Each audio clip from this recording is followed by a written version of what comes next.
Welcome to Dental Business RX. Practice success in 30 minutes or less.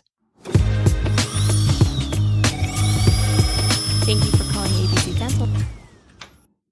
You'd have to be living under a rock to not have been affected by inflation in some way over the last 4+ years. And when we think of inflation from a business perspective, we often look at things like staff costs and, maybe your rent's gone up, or if you're a dentist, your lab and supply bills have gone up. But an area that often doesn't get looked at is your marketing costs. And to give you an idea, in 2019, because I had forgotten about this, I had to look it up, but in 2019, a postage stamp for a first-class letter was 55 cents. That price is now 69 as I'm recording this episode, and it's about to go up. It was just approved to go up to 73 cents per piece of mail. And to give you an idea, I remember being able to mail magazines out for 60-something cents about 15 years ago. So these costs have gone way, way up. Google pay-per-click, as far as internet marketing goes, Google pay-per-click, the cost for for each click has gone up on average by 13% in just the last year. So what this tells you is if your income has stayed relatively static over the last 4 or 5 years, and maybe you were using a percentage of your income to market with, you're able to market less now than you were 3 or 4 years ago. But we know that new patients, again, this isn't a newsflash, new patients are critical to the survival of your practice. So I was talking to Jeff Santone, who's our vice president for expansion. I've had him on the podcast before here at MGE. And we're talking about this. And one of the things that we do with a newer client is we do something called a marketing analysis. And this is a very thorough process where we go through everything that they're doing in their practice, both free things as well as paid type things that they're doing to market their practice. And we take a look at how effective it actually is so that we can give the person some pointers on where they should really be placing their effort, what needs to be fixed, and what they should continue. So as we're talking more and more about this, I thought, what would be interesting is you may be out there listening to this and you think, gee, is my marketing working? But maybe you haven't thought, let me check out the marketing analysis with MGE. So we thought, well, what if we walked you through how to analyze your own marketing on an episode and tell you what we look at when we analyze your marketing. So that's what this week's episode is about. It's a step-by-step process to analyze your marketing so that you can make your marketing more effective, get more new patients, and really stretch your marketing dollar. My name is Jeff Bloomberg, and I'm your host. I'll be joined this week by Jeff Santone. We have him. He's sitting right across from me. I always ask if they're hooked up. I know they're hooked up. You're right there, Jeff. Let's hear that audio. Yeah. Okay, good. You're there? Yeah. All right. Yeah, I know I can see the wire. That's how I know you're hooked up. I always ask that. What do you ask? What are you supposed to ask? Can you hear me? Yeah, can you hear me? Of course, I I know you can hear me. You're 3 feet away. Yeah. Or maybe 4.5. Anyway, so this was the idea. We sit here together and we walk people through this thing. They're looking at their dental practice going, how can I tell if my marketing's working? What should I change? What should I do more of, et cetera? So let's imagine that you're doing an analysis for one of the folks listening from home, right? Which again, I'll mention, I have to do the shameless plug. If you would like us to do this for you, it is free. The link to it is on the episode webpage. Okay. Anyway, sorry, go ahead. Okay. So how would we do this? So I've asked you to do a marketing analysis. Yeah. What do you do first? So the first thing I'm going to do is I'm going to call the office and pose as a new patient and do what we would call a mystery call and see how well the office handles a new patient phone call. All right. Yeah. And do you call as a particular type of patient, like an emergency patient or a shopper? Or I call as a shopper. Okay. An aloof shopper. And my favorite. Yeah, the aloof, like, what does it cost for a D2740? And do you actually ask the codes? Yes, I do. Which would give them the indicator that I should be a second consult. Like it should be anybody who's been at the office long enough, like, where am I going to get that code? Like, it should be, how would you get that code? That's an interesting point. Yeah. If someone's calling with the code already, it's not like anybody's going to diagnose themselves and know the CDT code. That means they've gotten a treatment plan. Yes. Okay. Yeah. So I'm kind of dropping hints that I've done that, seeing if they ask me those questions. But that's the first thing I do. And if you do that, like, and you can do this, you could have someone call and like your friend. Yeah, you could have a friend call and really. I wouldn't call disguising your voice. Yeah. Hello. No, you can't do that. And you can't call from a number that someone might know or that it pops up. So you can have a friend call and you're asking them to listen for a few things. You know, like we're listening for how many rings did it take to pick up? Okay, so what's an acceptable number of rings? 2 or less. Okay. Yeah. Is there a phone tree? Question. You know, like does a human pick up, or is it, you know, thank you for calling Dr. Smith's office. If you're an existing patient who forgot their prescription, please press 1. And then they go. Oh, okay. So in other words, if I call, I know I have 3 people at the front. Right. And then the phone rings 3 times. I know there's people up there. Right. When my friend called. Yep. And nobody answers. Nobody answers. Something's bad. The phone tree meaning, you know, first option, second option, third option to answer. No. I mean phone trees where people have a messaging system that picks up the phone. Oh, I see. Okay. Yeah. Sorry. Like these things that Totally put people in the wrong direction. Yeah, it's okay. There. It's all right. So like, you don't like those? I don't like them. Okay. I feel like a human being should pick up the phone. So automated phone answering you don't want? I don't want. Got it. Right. I understand that we have to do it sometimes, but don't like it. It's another barrier. It's an easier way to hang up on somebody. I know I hate them too. Yeah. And obviously after hours are after hours. Yeah. Right? Although, you know, we had, I think Rushi mentioned it in his episode, and I've talked about him before. Yeah. Rushi Truetti, who was on, he's one of our clients, is also one of our seminar speakers, has 2 very large practices in New York City. Rushi had mentioned at one point he noticed he was getting a lot of calls in the evenings and on Sundays. So he worked it out to have his phone answered and saw his new patients go up a lot, is what I remember. But anyway, sorry. So you don't like those automated systems. Have you ever seen any type of studies or metrics on how that affects the... I haven't seen any. I just know that when I ask the doctors why they do it, some of them are doing it for metric tracking, like, and they've gotten smart. If you're a new patient, press 1. Everybody else press 2. Got it. Okay. But that metric is a useless metric if you have people just pressing 1, just mashing the buttons. Right? That's true. Like, which some people do, you know, and they're just like, I'm just going to press 1. You know, like 2 isn't getting me anywhere. Just 2. Yeah, it's like I can't. So, yeah. But those are the smart ones. But there's ones that are way worse. Got it. Okay. How many rings? 2 or less. Do they say the name of the practice? Okay, so someone's answered the phone. Do they actually say, it's a great day at ABC Dental? Do they say their name? You'd be surprised how many offices have it where the person answering the phone doesn't say their name. Okay. It's a little bit of it's a little bit of a put off, or it's easy for a new patient then making no connection just to hang up. Like, who am I talking to? It doesn't matter. That's true. If someone gives you their name, they at least, you're initially, I guess the basic social contract demands that you should at least try to remember it. Right. And it's an easy opener to go, hey, this is Jeff. What's your name? Got it. Right. Which is one of the crucial points of information. So, and then, was I ever put on hold? Like, so if I'm calling your office, was I put on hold? For how long? Is there music? Is it dead air? And I'm doing this because new patients, if they're going to call, they're not going to put up with it. They're just going to hang up and go to the next one. Okay, so that's like nice to have. But then we're listening for, did they get their name? Like the patient's name. Yeah. So is the office then getting the patient's name, the patient's phone number? No matter what comes up on the dialing system, no matter what comes in through Weave, like it doesn't matter. Did you get their name, their phone number? How'd you hear about us? Super important, critical. And then why are you calling? Got it. You know, that type of conversation. And then ultimately attempting to schedule. Got it. Right. So that's how, if you're going to have someone call your office and do this, those are the grading requirements. Those are the things you'd be looking for, asking them to give you an answer on. You know, how many rings did it take? Did they say the name of the practice? Did they say their name? Were you ever put on hold? Did they ask for your name, your phone number? How did you hear about the practice and why are you calling? I never make an appointment no matter what. Although it's not true. Aspen Dental got me to make an appointment once. But well, but I guess the point being is most of these we're not complete trolls. We don't actually make the appointment. I would never you do get it. it to the point where you would give the person a passing grade, and if you do, it's listen, I have to talk to my wife. I'll call you back. Yeah. Okay. So now I got this phone call done. Good. So that sits on the shelf. I've already done the grading. Now I'm going to go out and look at a few things that I can find online. Okay. So the first place we're going to start is with the largest online directory in the world. We're going to start with Google. Yeah. So we're going to look at Google, and I'm going to find out, is the information that you listed correct? And that's not hard to do. You know, like I don't need to be at your practice to go look up your address. I could go find it from your website. And then I could see, does any of that match, right? So is the address correct? Is the phone number correct? Are the hours listed correct? You know, these are the things, if you're going to do it yourself, that you really want to look at. And is the search tag correct? I see a lot of doctors that search tag. What do you mean? So they'll put themselves in a, where are you listing yourself as a dental clinic?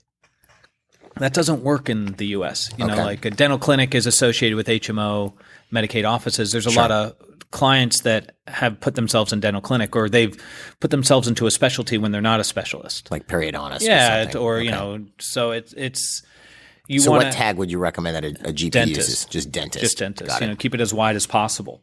And that's what you're going to look at. And as you're looking at it, I've met a lot of doctors, and I'll sit and I'll do this with them, and I'll say, hey, it says you're closed on Thursdays. Like you have a schedule where it's like Monday, Tuesday, Wednesday, off Thursday, you work Friday. Mm-hmm. I said, but is someone sitting at the office? They're like, yeah, we just don't see patients for production.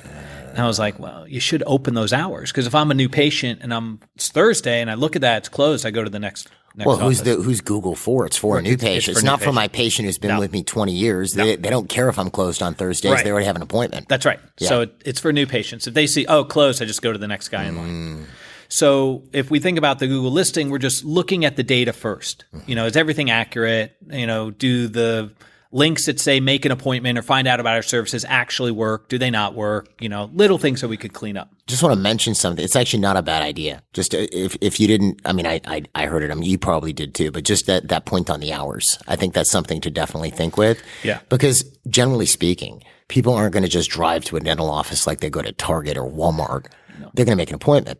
But again, if they see you're not open, they ain't going to call. Go to the next office. Yeah. Right. Okay. So that's just the information. Then I would look at the pictures that you are allowed to post. On the Google page. Yeah. Okay. Now, the pictures on your Google listing are pictures that you post and your patients post, and you really can't do anything about the pictures that the patients post. They're posting them, and you can ask them to take them. If there's inappropriate pictures, you can always flag them. But now we're going to look at the pictures. How many do you have? Are you posting pictures regularly? What are they of? What are you posting of them? Are there any bad photos? And people are like, what is a bad photo? It's like when you show a bloody tooth, or you're like, you're showing an extraction socket. But it's gotten way worse. Now, I have to ask you this, because you've seen, this is one of the things you've seen a lot, right? Yeah, a lot. Because you're doing this quite frequently. Right. But have you ever seen any of those posted by the practice, like a bloody socket? Oh yeah. It gets way worse. We were doing one of our workshops, the new patient workshop, maybe about a month ago. Which, by the way, new patient workshop, definitely something you want to check out. I'll put a link to it on the episode webpage. Jeff's one of the main speakers, along with Dan Brown, and this really teaches you how to get more new patients. Average increase is 40%. Shameless plug. All right, keep going. Sorry. So Dan's doing this, right? Dan does this during the workshop. It's a small group, so guys are like, "Hey, will you take a look at mine?" Sure. So Dan's going through the pictures. He's like, here's a picture, and he goes, this guy. He looks he looks dead. Is this on the Google page? This is on the Google page. So on the Google page, which I should clarify something, because it used to be Google My Business. Yeah. That stopped. Yeah. It's no longer Google My Business. You have a Google account, and usually people pull this up when they search for you online. You'll see that little box. If I search Google for your practice, there'll be a little box to the right that comes up, which shows me what your star rating is with reviews. It'll show me a map to your practice, etc. And on phones, people normally access this through Google Maps. That's right. As well as how you'd access it to manage it on your phone. But anyway, sorry, go ahead. So Dan's going through all the pictures, and this guy who's posting it, this dentist, is really showing off all the courses that he takes. Okay, so showing off his CE. His CE, right. And Dan's like, this patient looks dead. And he's like, oh, he is. It was a cadaver. It was like one of the implant courses he was at. I was like, Dan's like, you need to get rid of this immediately. Like, you can't put this dead people. Like, I know what you're trying to do. And then what happens is that they usually take those photos and then spread them out through their social media, which we'll get to in a minute. But so it can get bad. That's the worst. I should mention something about this, which is completely off the wall. But because the dentist listening to this may go, what's the big deal? It's a cadaver. They've worked on cadavers before. Right. And if they've been in implant courses, they probably worked on pig jaws and then, human heads. Right. But So, we have one of our sister companies, DDS Clinical, which does clinical training. We have an FMR course we're in the middle of, and we have the implant course we're delivering. We have our basic implant course in September and one next year, which is advanced, right? And great course, by the way, which I'll put a link to it on the episode webpage. But anyway, the third course, the final course, has a day in the cadaver lab, right? So when, one of the originators of the course is Dr. Philemon, who's one of our speakers, and Arvin and I are talking, and he's talking to some of the other team members here. It's like talking about bringing cadavers into the building. I'm like, I don't think that's, I don't think we're supposed to do that because we didn't know how it was going to work, if there was a lab we had to go to or whatever. And the reaction of non-dentists to the idea of looking at, touching, or being in the presence of a cadaver is usually pretty bad, unless it's a mortician or medical doctor. A non-medical professional really doesn't want to deal with a cadaver. No. Like even the administrator for DDS Clinical, who's not a dentist, she's just the one running the seminar, getting the seminar set up and making sure that everybody's arriving and whatever. She found out they're at a cadaver lab on the last day. And they're serving breakfast and lunch, and she just freaked out. Oh, that's gross. So the idea of putting a cadaver on your social media is probably not a great idea unless you're trying to attract other dentists, medical doctors, or people like that. Yeah. Yeah. Because new patients go, wait, am I going to be dead when he's working on me? I mean, I'm already afraid of the dentist. Like that just sealed it. Oh, that guy was so bad he died. Yeah, he's so bad he died. God. So it gets bad, or just showing bloody extraction. Like you shouldn't really. Before and afters you can do. So before and afters, but the afters should really not be like immediately after they've placed the the implant or something like this. It would be like after it's fully restored. Yes. Yeah. And as little blood, no blood as possible. Like we don't want, or instruments of death. Right. Like we don't want to see any of that stuff. Not that. Instruments of death. Yeah, I mean, well, I don't think we're gonna have instruments of death, but I get what you're saying. Anything, patients, yeah. It again, it's just it's a different viewpoint. It's a total different view. Even here during the owners' conference, when Dr. Philemon was doing the course on full arch cases, he had a room full of dentists. They were loving the video of him having to extract all the teeth or whatever. And my seminar director in the back of the room looks like they're turning green, looking away. Anyway, you have to look at it from the patient point of view. That's it, right? Somebody's never done it, and maybe is afraid of the dentist. Yeah. So we're looking for those photos, and then we're looking for culture photos. Like we want to come to the office. Like when I'm looking at your Google list, and when I'm looking at those photos, I'm like, can I get an idea of what I'm walking into? Like, does the practice look like it's warm and welcoming? Are there happy staff there? Are we out there promoting our good deeds and good works with like we're supporting the SBA, whatever we're doing, and we're doing a fun run for the environmental plant a tree thing. Or we're doing like adopt a dog with the Humane Society. That's right. And here's the staff, and they're here's happy, the staff, and blah, like blah, that, blah. and you're like, wow, this is a cool group. Like I'd like to go there. So those are the type of pictures that I'm looking at. And ultimately, I want to get a feeling of what the practice is. And you should have a picture outside. Like you should definitely take your own picture of outside, any signage that you need to. So that's helpful when you try to find the place. So I've gone through all your pictures. I've made notes of things that I really like, and I'll make notes of things that probably need to be removed. And then we'll get out of that, and I'll take a look at your reviews. Okay. So I'll look at your star rating. You can't have anything less than really a 4.6, and 4.6 is the bottom of the barrel. Okay. So we look at your star rating, and then I check out how many you have, how often you're getting them. So I'll just open up your reviews. I'll sort by most recent, and then I'll count. And it'll tell you. And once I get to a month, then it's like, okay, that's how many I've gotten in a month. I can count that. So now a couple questions on that. What's the minimum number of reviews that you want to see on a page or on their Google page? I feel that 500 is like a number they could get to in a year. So they should be shooting towards that. That's where you want them, is at least at 500. I want, if you would then go out and look at their competition, which what they're about to do, which I'm going to do. Right. I'm going to see what their competitors have. What's bad, like number of reviews, like under 100, under 50? Depending on where you're located, if you're in a small town, then, maybe under 100 it's okay.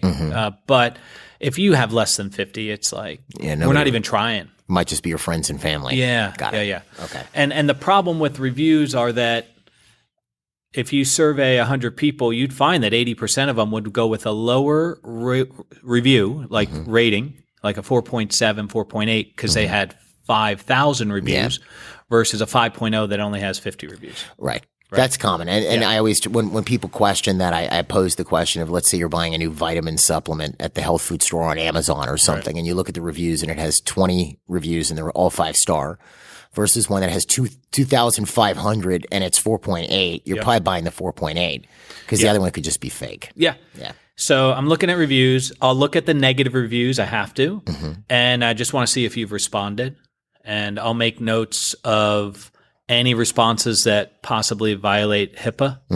And then I'll make notes of responses that probably need a better response. Got it. Right. So, and there aren't many of those, or if there's a common theme, I'll make note of it. Like common thing, I had to wait an hour at this practice. This person's having a problem with wait times. Yeah. Got it. You tend to see that. Okay, good. So now I'm done with the reviews. You're done with the reviews. And now I want to look up my competitors. Okay.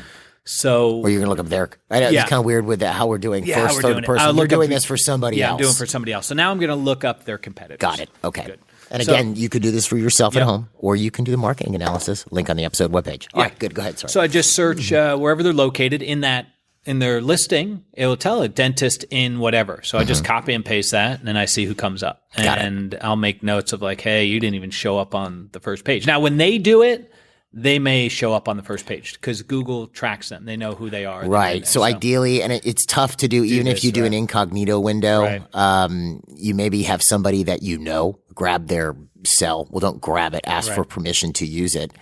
And look up your practice on Google if you want to see where you fall. Yeah. Because if you're doing it from your practice, you're probably going to come up first. Yeah. Yeah. So that's what I do. I go, okay, good. Look at this. Here's A1 Dentistry. And they're literally 500 yards down the road, and they've got 1,600 reviews. You have 100. Right. Like, how are you going to outpace them? And then I would tell them to go, look, like they're adding 30 reviews a month, 40 reviews a month. And that's a good point too, because one thing people often don't put together with reviews is they think it's like, I have to get to a certain point and then I'm done. So the pressure's on to get to 500, let's say. Yeah. Okay, we got to get to 500. They get to 500 and then they relax. Yeah. Because part of the Google algorithm is how frequently you're getting new reviews. That's right. How often you're posting pictures, like how often you're editing the page, because Google's whole concept is to give consumers the best experience, allegedly, by when they ask for a search. Yeah. So if you're regularly updating your page with new pictures, if you're getting new reviews consistently, that means you're open. You exist and you're open, and you are responding to reviews. This is all good from a Google perspective, right? Yeah. It's absolutely true. Yeah. So someone down the street could have more than you, but if you're outpacing them on a month-to-month basis and staying more relevant, you actually could bump up above them. So and we play games. We teach the staff how to play games, and so good. So now our competitive analysis done on the largest online directory in the world. Good. Okay. So we know some things that we'd like to do. We need to add more pictures. We need to get more reviews. Got it. And then we start setting targets. And it's not hard. You got an iPhone. You can add a picture a day. And this is simple. One thing I'll mention too, because I know you're going to get to their website in a second. But the only reason I would just stress this is if you send out postcards or you send out newsletters or people see your sign or you have billboards, the first place someone's going to go is to the internet. Mm-hmm. Who are these people? Let's check this office out. Right. They open it, and then all of this is going to pop up. Yep. So if it's good, that's just confirmatory, and then the person shows up or calls at least. Yeah. All right, good. Okay, so now I've done all of that. I've made notes. I'm going to click on in their listing, their website. They have a button for website. It takes me to their website. Okay, good.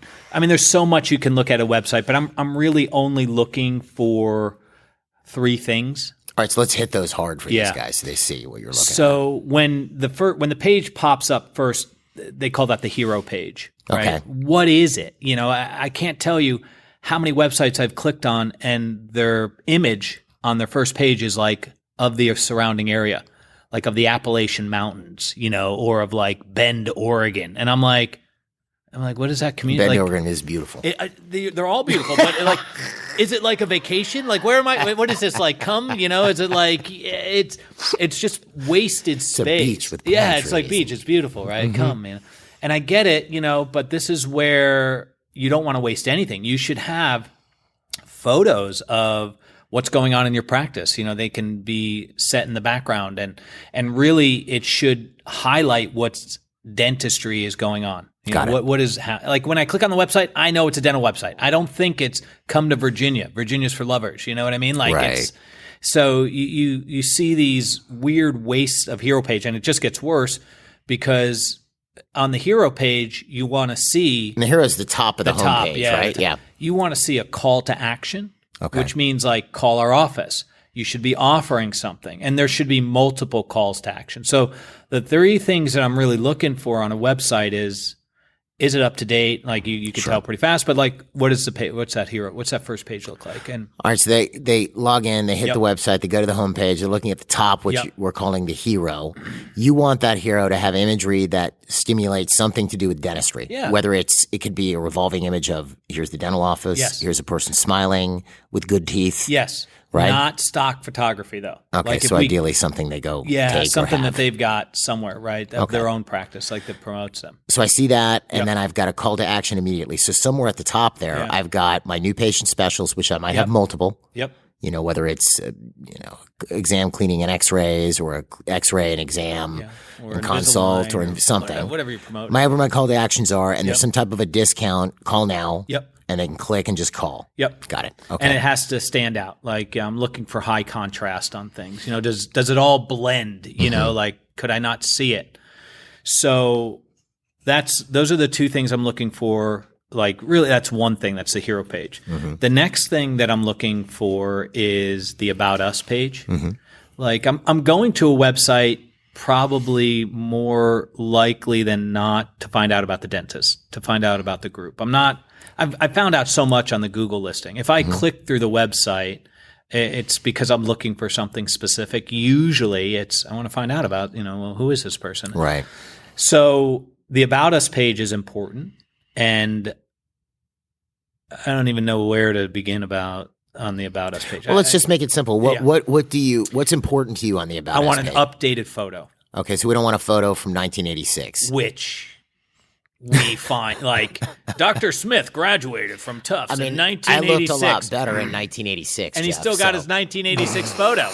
I'm just like, he looks 17. What's going on? Come on, we know, like, have a photo. Period. Yeah. Right. There's a lot of them that don't even have photos. Yeah. And then the bio can't be like, it's got to be like fun. Like, who are you?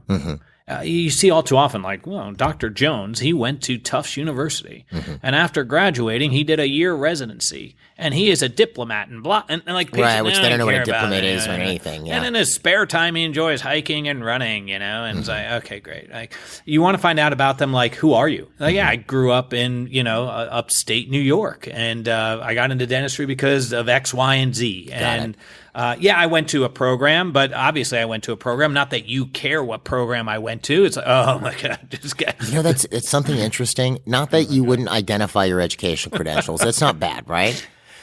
And most doctors do, and I think they should. They went to NYU, they went to Tufts, they went to wherever, right? Yeah. But a lot of focus is placed on that. Like, I couldn't tell you. Actually, I do know where my dentist went to school, just because I happened to see her certificate on the wall in her office. Right. But I didn't care. Obviously, if she's practicing dentistry on me in the state of Florida, she has a license. Someone's already verified it. Yeah. Yeah. I never had a phone call as a new patient coordinator where I was like, oh, I'd love to come and see your oral surgery. Oh, whoa, wow.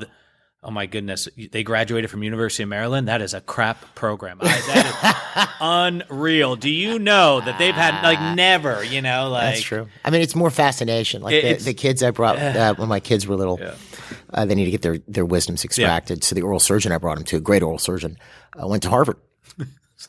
But again, it's not like, look, I don't know anything about Harvard Dental School. It may be awesome, but it's not like when usually you hear like NYU, Tufts, right. The other, Temple. That's what you hear, right? Yeah. But it's not like you go, oh, he went to Harvard Law.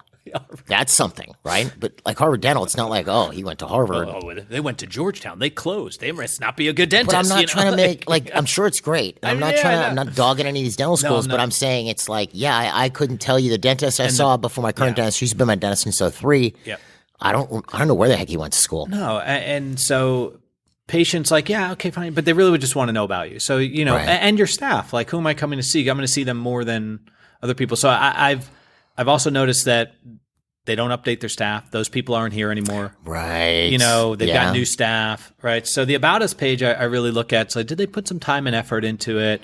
Are they going through, can I make a connection with this dentist? Do I get a little bit more, like, I don't connect with somebody because they went to Temple. Like, I don't get that. What about like CE? Now, again, I know that can get a little wacky. Like, I worked on a cadaver. We don't want to do that with a picture. But let's say, because I've been thinking about this, if someone's going to list, they've done XYZ implant training, the fact that they've done the training is important, obviously. Look, it's important. I'm not saying it's not. But again, we're looking at this not from the viewpoint of another dentist looking at your webpage. We're looking at this from the perspective of a new patient looking at your webpage.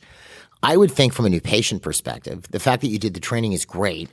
But the fact that you've placed 10,000 implants is more important to me. Yeah. Because then, okay, this dude or girl knows, they know what they're doing. Yeah. Yeah. You could have a small little message like that. Yeah, I love this. I love helping people achieve optimal oral health and restoring functionality. And I've been doing this for 20 years and I've placed over blah. Right. As a snippet, sure. But if you're focusing, like if you're doing a lot of implants as an example, or if you're doing full arch, you've done, 3,000 full arch cases or implant dentures or. I think it's better communicated in the third and last part, though. Oh, I agree. I wouldn't put that in the beginning. No, the smile gallery. I think those pictures could communicate. And that's the third thing I'm looking for. Do you post your good works, and a picture's worth 1,000 words, so if you, and most of these dentists take so many photos and they just don't post them. They don't create it. So I would like to see for most websites right at the top, the smile gallery as a button. And actually on maybe if I were to scroll down on the page a little bit, have at least one case that I can show someone what we've done. So a before and after. Well, they probably have before and after photos. Man, they've got a ton of them. You know what I really liked, and I've seen this on a couple of our clients, is they don't just do before and after photos. They do a story. Yeah. So it's a picture of the doc with John. Yep. His patient John. And there's a picture of John before with his mouth open so you can see what's going on in his mouth and it's all bombed out or whatever. Right. Let's say it's a big FMR case. Then there's a picture of John after, with the arm around the doc, like, hey, everybody's smiling, right? And then there's a close-up on the mouth. Not usually it's not retracted, so it looks wacko, again, that looks good to a dentist. Doesn't this look good to like what's going on with their mouth, right? But you have the close-up before and after, but then there's a story. John came to me, wanted to get this fixed or whatever. We took a look at what was going on, and John was, ashamed, didn't like smiling, wanted to look great at his daughter's wedding. So we did X, Y, and Z, and here's how it looks. Because then inevitably, if you have enough variety of cases, someone's going to look and go, that's me. Yeah, exactly. Yeah. And I like that story. And if they had one of those on the front page, fantastic. Right. I would just be happy if they had before and afters. A lot of them just don't. So, so those are the three things that I would be looking at on your website. I don't spend a lot of time there because there's so much things you could do on a website. But of course, okay, good. So website's done. Now I'm going to go out and search some social media. Facebook, do you have Facebook, Instagram, YouTube, TikTok? I'm going to take a look at all of it. TikTok. I'm sorry you have to go to TikTok. It is, but I can't. But which ones do they have and which ones don't they have? Sure. Okay, good. What are the quality of the post? And I mean, you could tell when they've turned this over to a company. Yeah. And let me unpack this for just a sec. So let's start with first social media channels. What do you want to see minimally that they need to have? We tell them at the New Patient Workshop, Facebook, you got to have Facebook, but Instagram and TikTok are coming up here, so. Right. And if you're going to be on one, it's not hard to be on all. True. I mean, I'm not a big Facebook fan. I have to have a page to help manage our page here. That's right.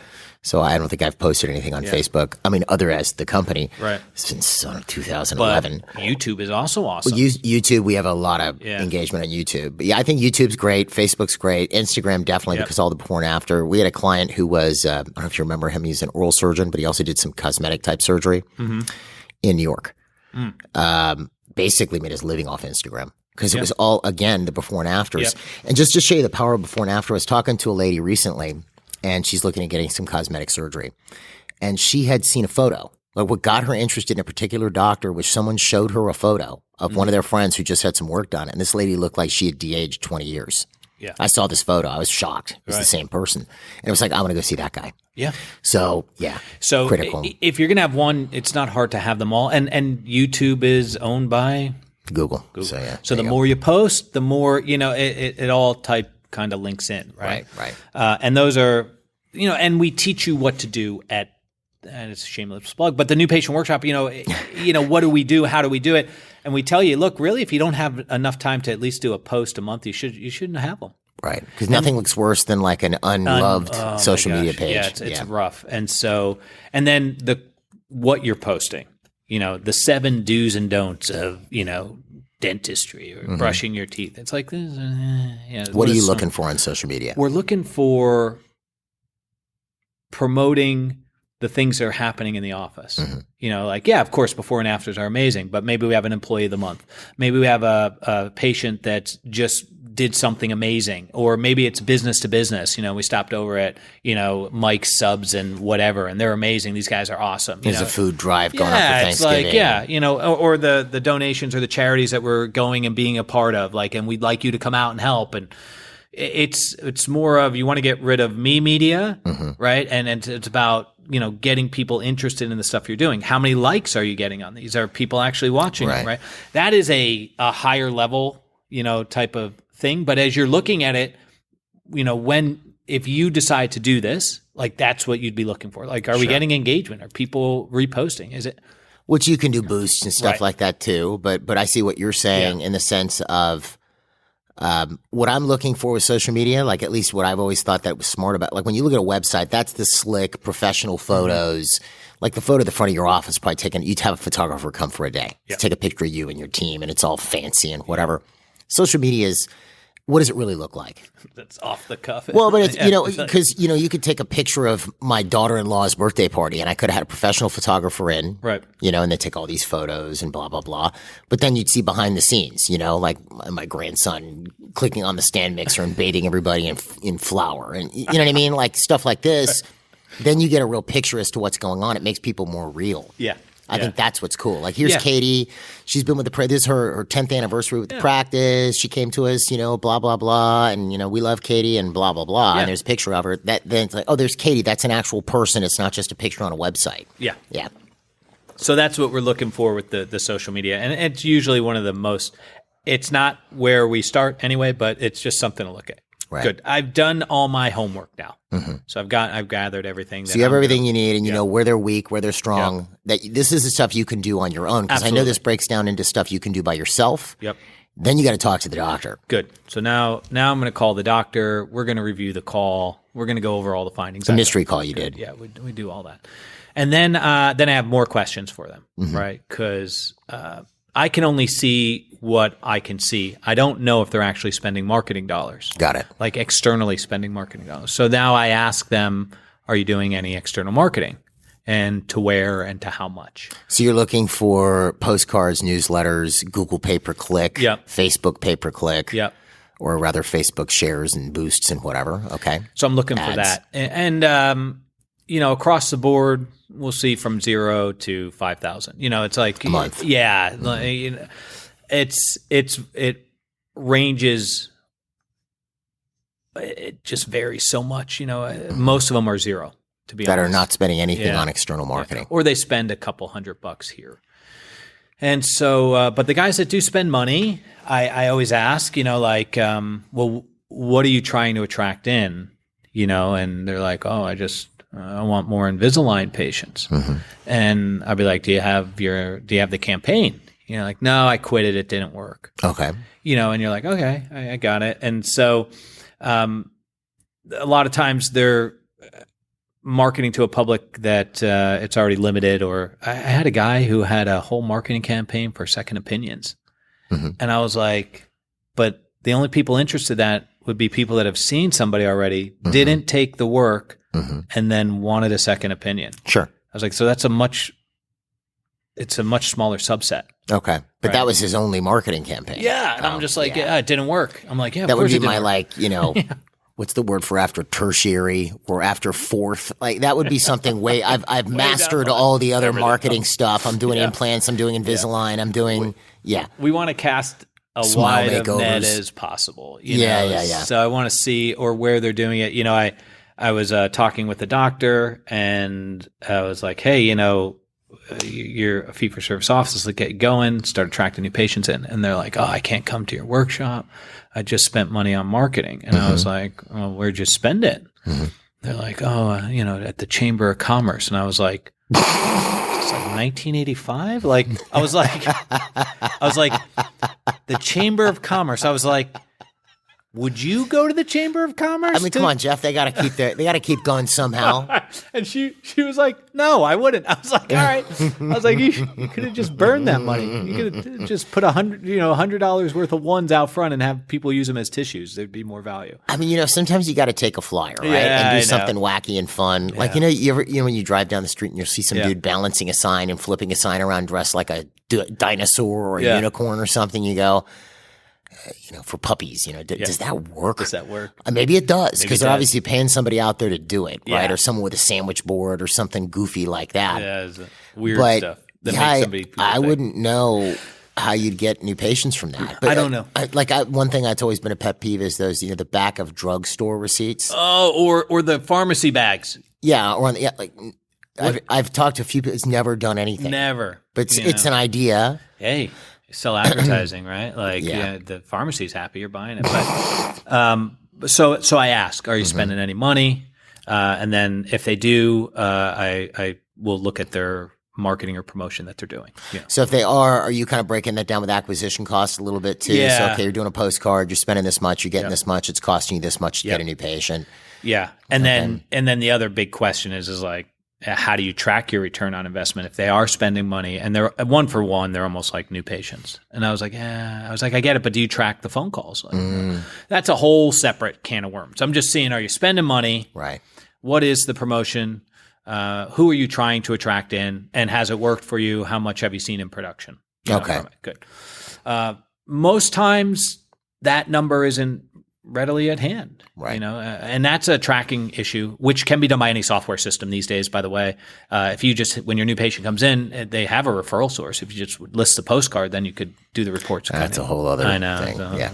So anyway, that's the question I asked. Good. Most times, no, they're not doing that. Okay, good. So now we're into more questions. So when we get into the new patient acquisition process, all that stuff is getting people in the door. Okay, good. Now I've got them in. So now I'm asking them, do you do any promotion to your current base? Do you? I see. So you've gone from new patient marketing now to marketing to the existing base. Yeah. So I've done everything I can. We take a look at what are we doing to get guys in? Okay, now I've got them in. And then I ask, look, do you do any promotion? Do you send anything out? No. Yeah, almost it's like no. So what percentage of people send zero anything to their patients of record? 60 to 80%. Really? Yeah, they just don't. It's kind of like I've acquired them. Their recall phone call is it.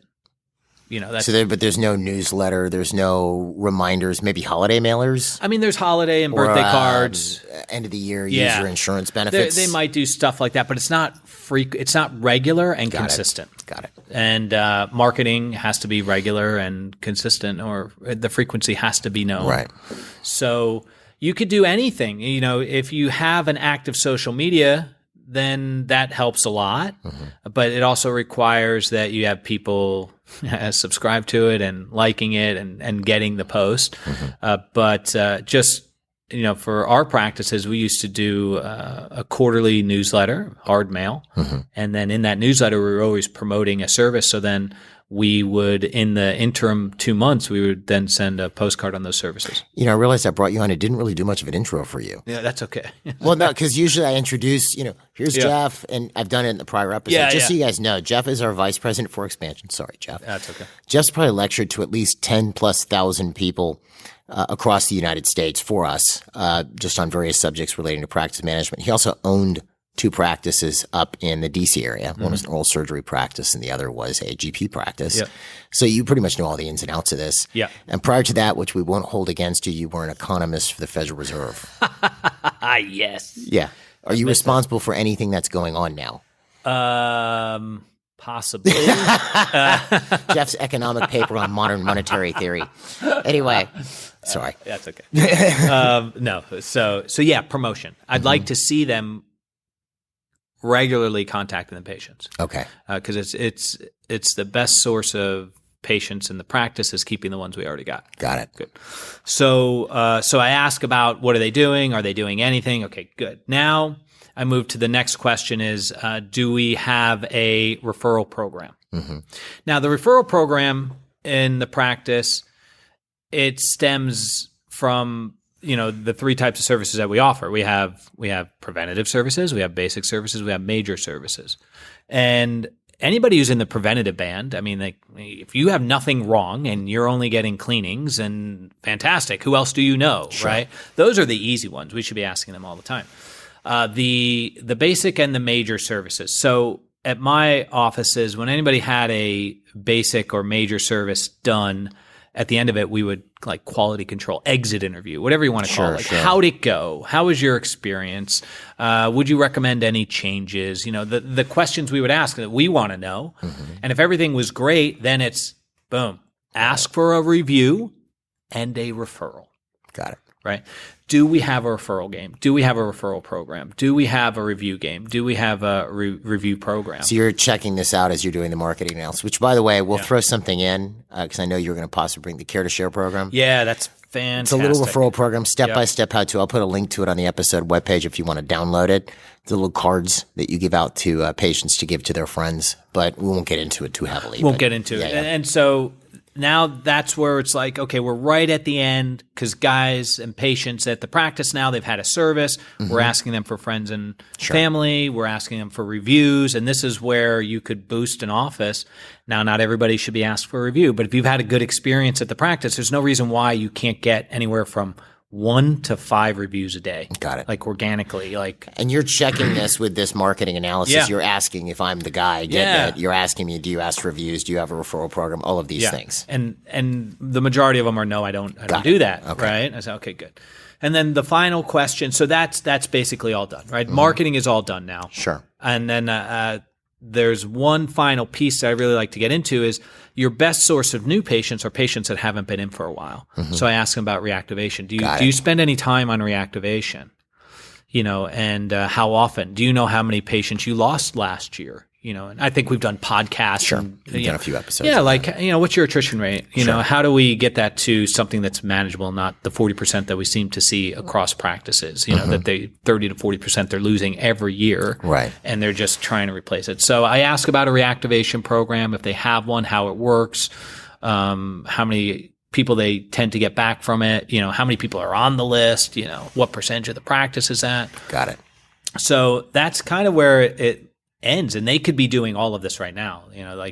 Anybody could do this on their own. So anybody could kind of walk through everything you've just done. So let's kind of recap here. Yep. So essentially, because this was, I had a general idea of what we did on these. Obviously, mm-hmm. I'm not completely clueless, right? But that's a lot more thorough than even I knew it was, especially with the reactivation stuff that you get into. So by the time you're done and you have all the data about this office, you have a really clear idea of all of the channels in which, or by which rather, this practice would be bringing in patients, whether they're patients of record or new patients. Right. And you can give a pretty good assessment of, all right, this is what you need to do next. And then after that, we're going to do this, this, this, and this. I mean, this is pretty intense. Yeah. How long does one of these take on average? I mean, there's the work you do that they never hear from. You did the call, you checked out their site. That's on your end. Yep. How long are you spending on all that? That is, the phone call alone, trying to get a phone call sometimes, okay. And then all the background looking at it, that takes probably about, with the phone call, anywhere from, I would say 40 minutes to an hour. Okay. So that's about an hour. And then how long are you spending on the phone with the dog? You'd like 45 minutes to an hour. So you spent a couple hours on this. Yeah.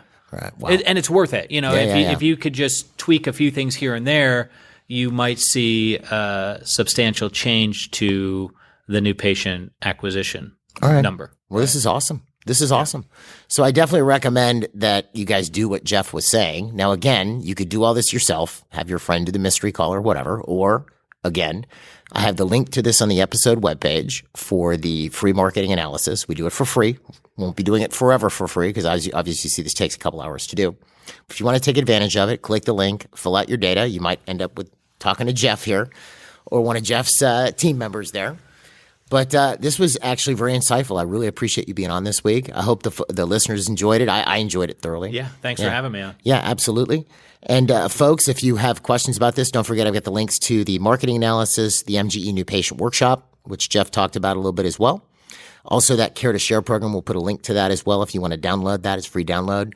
If you have questions about MGE, you can find us online at mgonline.com or call us at 800-640-1140. Jeff, thank you so much again for being here. Thank you. And folks, have a great week. We will see you at the next episode.